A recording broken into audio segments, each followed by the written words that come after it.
Hi, everyone, and welcome to episode 4 of Finding Bliss in Real Estate. I am Morgan Larson with the Bliss Real Estate team here in El Dorado County, and I'm sitting in my beautiful backyard again because we only have a short window of time when it's gorgeous and you can sit outside. And we've got some great topics today. The first one being all about strategies to price your home for sale. And with me, I have my guest host, Joanne Manessis, who is also a team member of the Bliss Real Estate team. And she's got all sorts of expertise. So I'm excited to hear her opinions on this.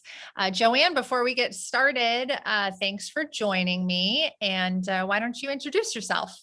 Hi guys, I'm Joanne Manessis. I've been in the industry for about 6 years now. I live in Folsom and I work all over Sac County and El Dorado County.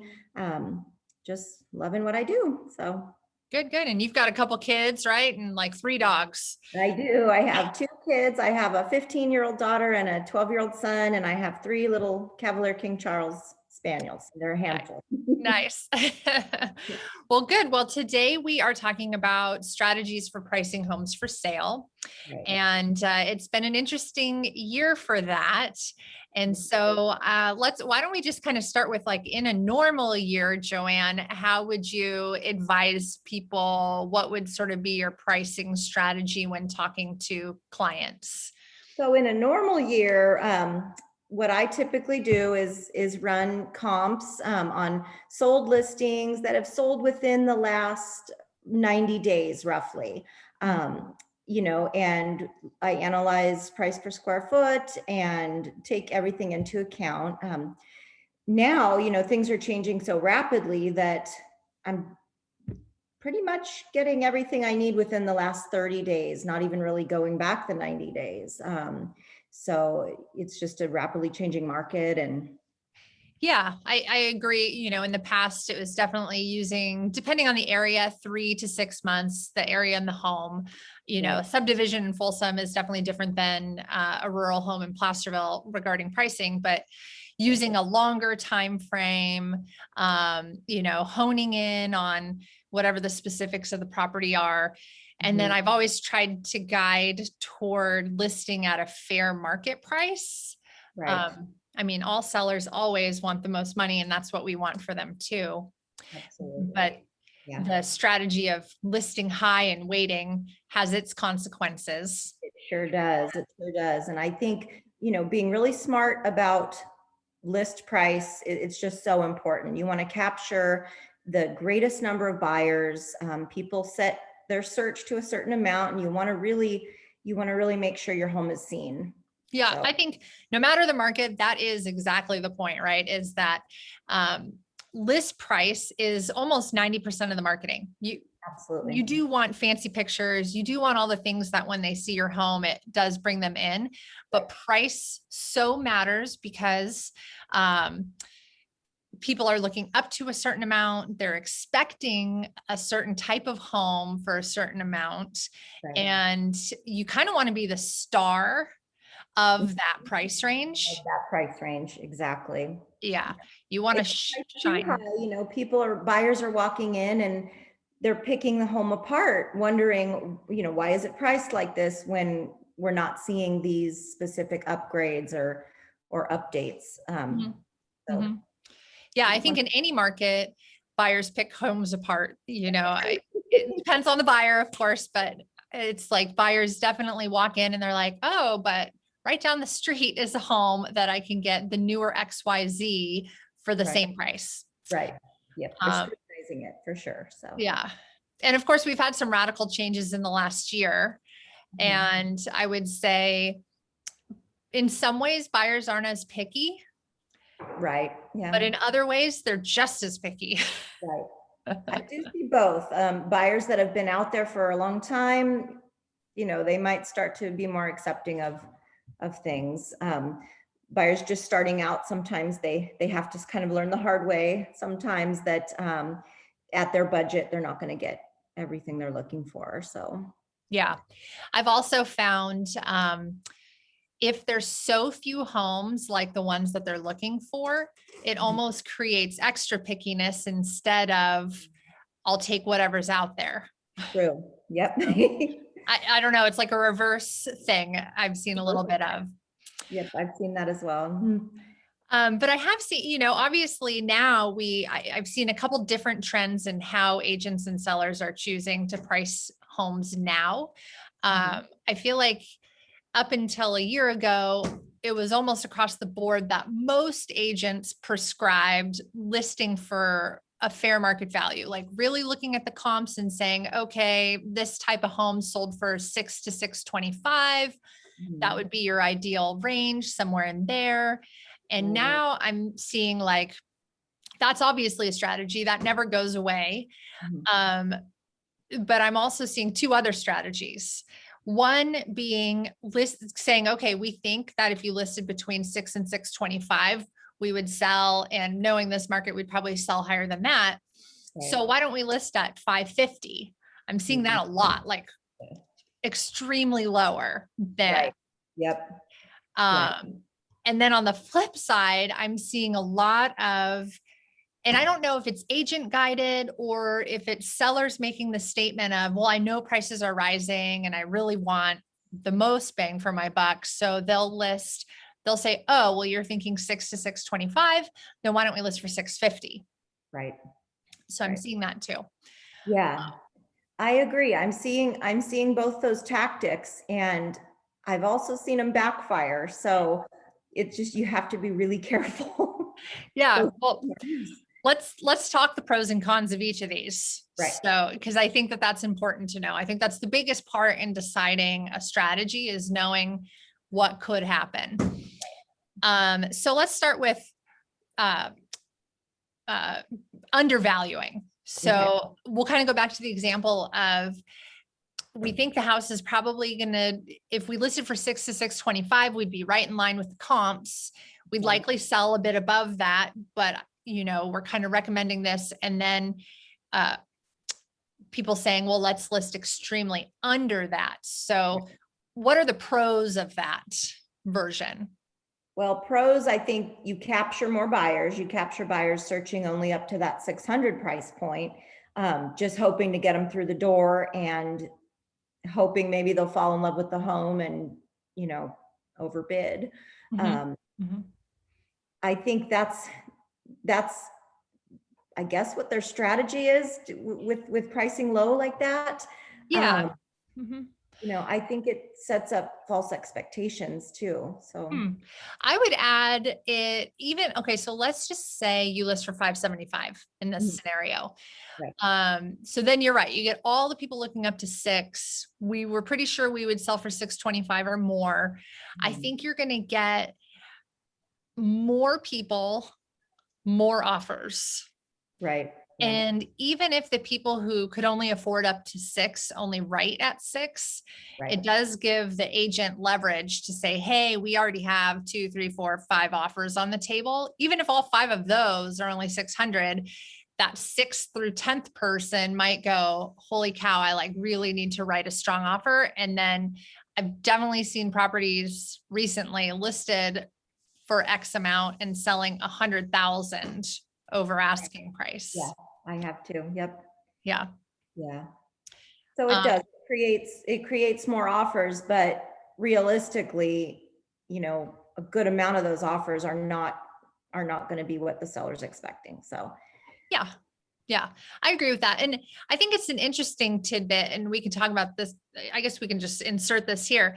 I've always sort of felt that a house is going to sell for what it's going to sell for. Right. So whether you list low, medium, or high in that range of things, you're going to sell for what the buyer's willing to pay for it. Absolutely. I agree. And I like to use examples so that people really understand this. 2 things that come to mind are like a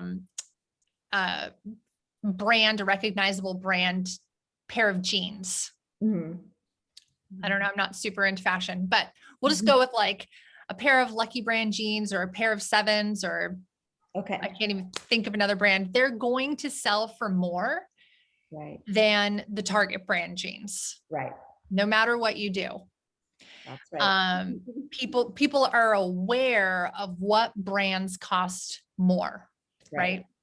And in our world, that means like the Folsom brand, the Dorado Hills brand is always going to sell for more than the Placerville brand, at least at Right. this point in time.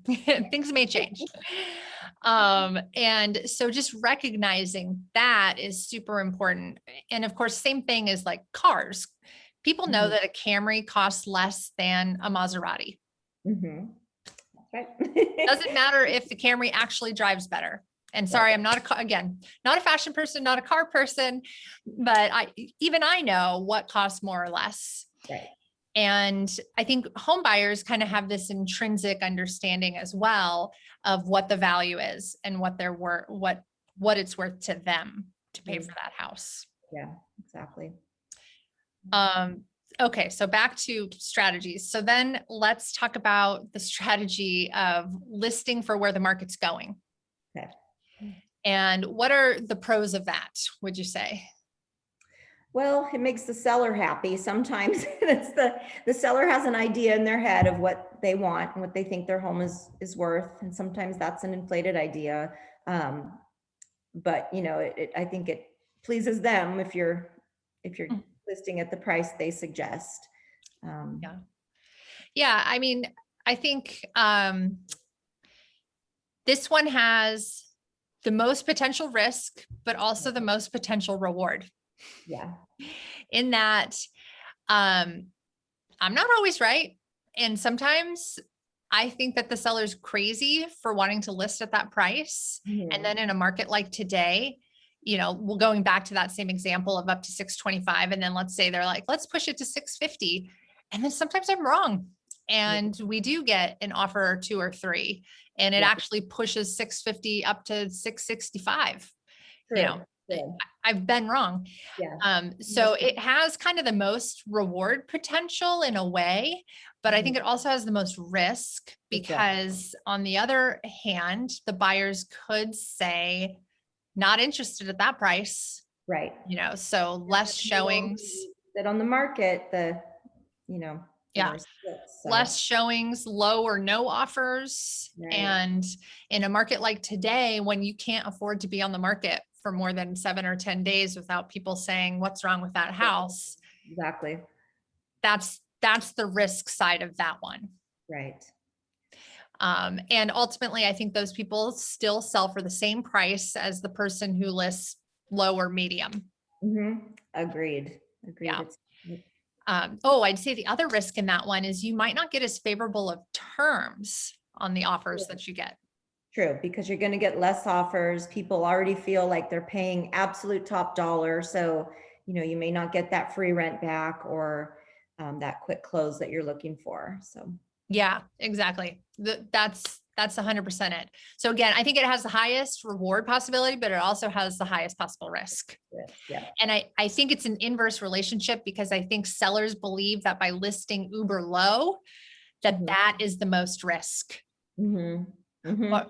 But really to me, it's not the least risk, but it's definitely not the most risk because it's just hard for them to see that that's not going to be their bottom line. Like they have to trust that they're going to get over that price, but yeah, it is. Yeah. And I always say, you know, worst case scenario in that, like, oh my gosh, you list for the 575 thinking you're going to get 625 plus and you don't. Right. Don't take an offer. Don't sell. True. You can always put it on hold and relist in a month or two or. Yeah. And you know, it wouldn't be ideal, but you know, that would be worst case. So far, I don't know that I've seen any houses that employed that strategy that weren't super happy with the results. True. Yeah. Yeah. Especially in this market. I do think the safest bet all around though is to list what the comps are supporting, what the closest sold comps are supporting. I 100% agree. And I think that there's a little strategy around that too. So if the last comp that sold was at a funky number, so let's just call it 577. Okay. That's a funky number to me because people search up to 575 or they search up to 600. Right. So with that number, you'd sort of have to make a decision. Do you list for the 575 or do you push it a little higher? My preference probably would be listed for the 575 because you're going to catch just that many more people by being just a few thousand under. Yeah. Get more people through the door, hope they fall in love with your home and write great offers with great terms. So, yeah. Yeah. So, that's typically, it's got the least risk and the same amount of reward as both of the other two strategies. So it's usually what I still try to guide people toward. yes. I think that you're going to still get the really great terms. You might not get 25 offers, but you'll at least get the average of the 4 to 5 offers that we're seeing in the area, which means that you're going to get the terms that you want. So if you need that rent back, people will offer it. Exactly. Yeah. And just another point is, with the market changing so quickly, I think if you meet with your agent and you're still 2 weeks out from listing, you just know, you're going to revisit it a day or two before you list. Yeah. So things are closing by the day and prices are changing. So Exactly.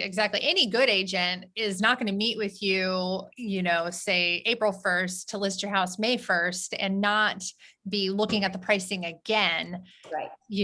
Today, April 30th. Sellers have to, be flexible and let that number, know that it's going to be fluid. Yeah. So I think some of the scary things for people in particular, if they're selling and then buying something in the same market, is they're seeing the prices of what they want to buy tick up.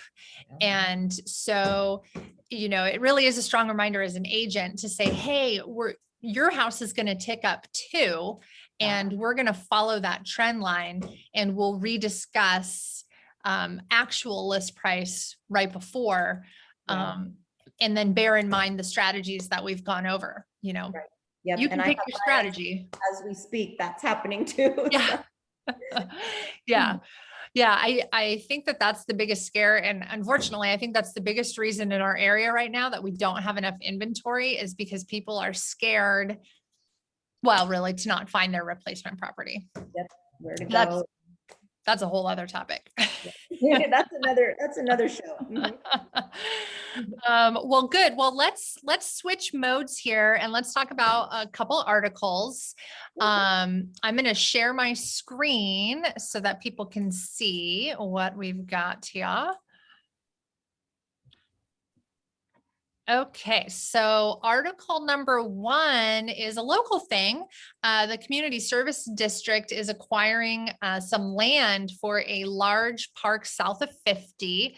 And I'm going to leave up the pretty picture, but I'll go over a couple things, some notes that I took. So it sounds like this new park's going to be 50 plus acres. And they're intending for it to have a community center, an aquatic facility, ball fields, and some other stuff. So sounds pretty awesome to me. This is going to be south of 50 in Dorado Hills. Yep. Apparently they did a bunch of focus groups and talked to some community members and so on. And it sounds like this was something that was really strongly desired by a lot of people. I definitely think there's a need for it, especially the sports fields. Dorado Hills has very few parks that have the soccer fields and the ball fields. So it's exciting. Yeah. And our county as a whole really has very few aquatic facilities. So I think that'll be a huge benefit too. Absolutely. Yeah. It does say further on in the article, there was a couple of community members that mentioned some concerns. So I'll read those and then we can talk about them. It says that some of the residents worry about additional costs. Someone mentioned that they were worried because they have a commercial business in the business park and they're worried that this is going to be close to that and maybe impact the business park in some way. And then the last big concern seemed to be that it impacts the dark sky community. What are your thoughts on these concerns? Well, I know there are a lot of stargazers up, like in the Blackstone community, for instance, where they do have that westward view. It's a gorgeous, stargazing view. But I do think, we have to, the cons of the pros of this park are going to outweigh the cons. And maybe they just stargaze a little bit later after the ball games wrap up. Yeah.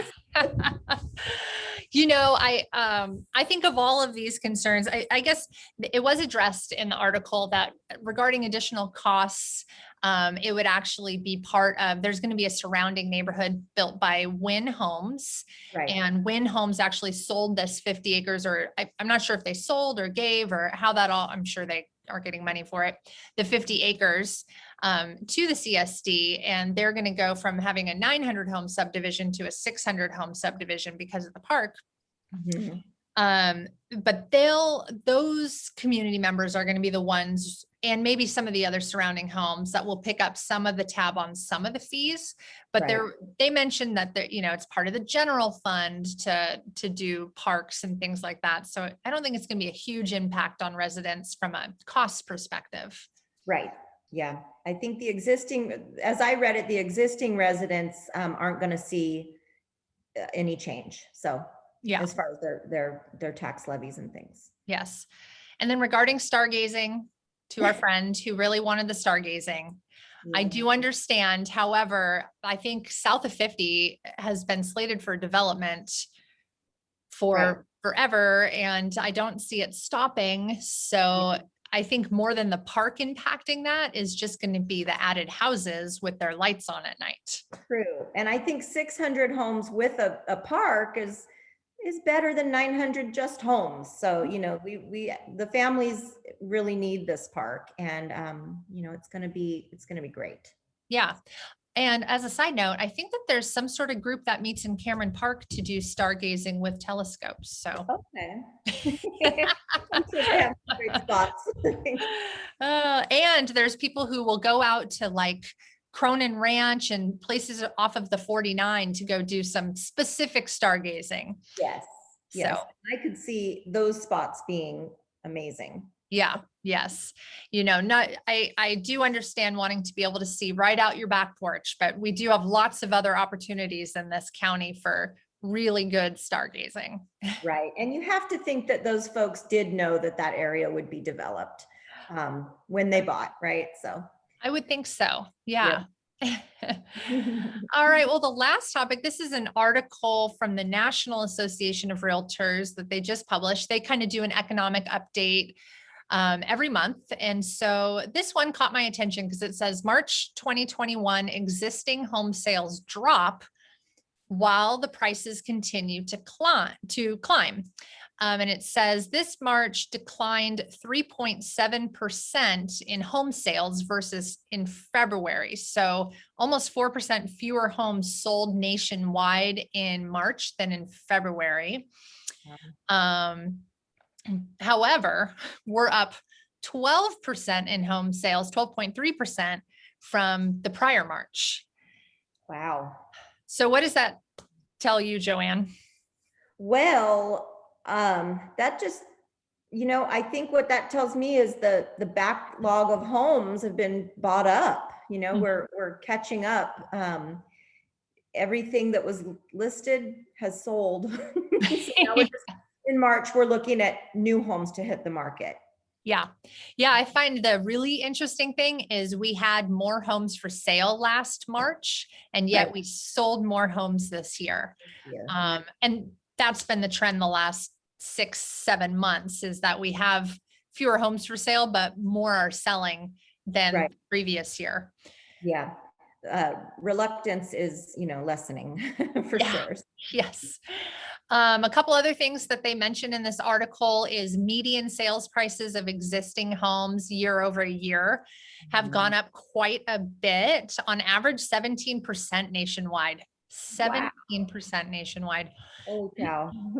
With the Northeast seeing the most percentage-wise gain of 21.5%, and surprise, surprise, the West being second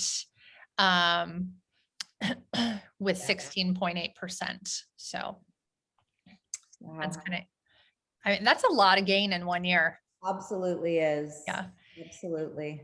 I remember selling in 12, 13, and 14. And I can't remember which year it was. I want to say it was 2012 that we gained 30% in our area year over year. I don't know if it was nationwide, but 30% in a year. We had a long way to go at that point. Right.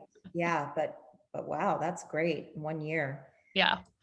This graph here just points out exactly what we talked about. Last year in March, there was almost 1.5 million homes for sale. And this year in March, we don't even have quite 1.1 million. So that's a big drop of, what does it say here?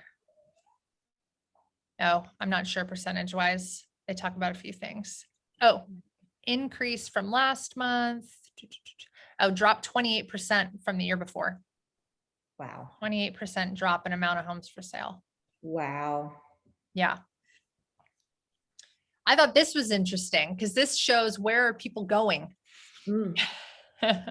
So this is regional existing home sales with the year over year percent change. And the most homes that were sold, if you divide us up into Northeast, Midwest, South, and West, was the South. Wow. That does surprise me. You know, the couple things that I think about for the South is they still have space to build new homes. Right. That's true. I think they're building them at a much faster rate than out here in the West. Mm-hmm. I think it's cheaper to build.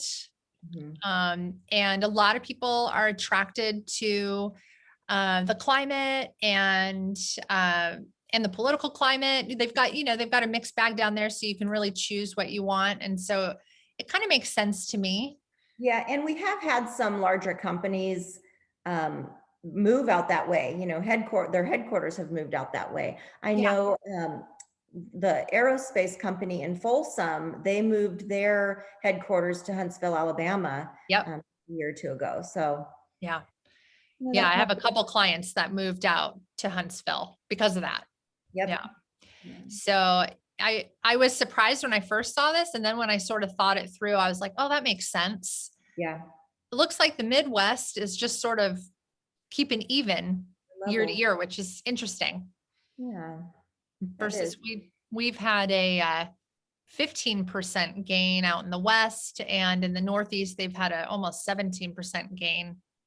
Wow. So really interesting. This article goes on, but I thought those are the big points of, migration patterns and, just kind of shows like people are apt to move. They're ready to move, whether it's within their own county or whether it's, just down the street Right. or across the country. Across the country. Yeah.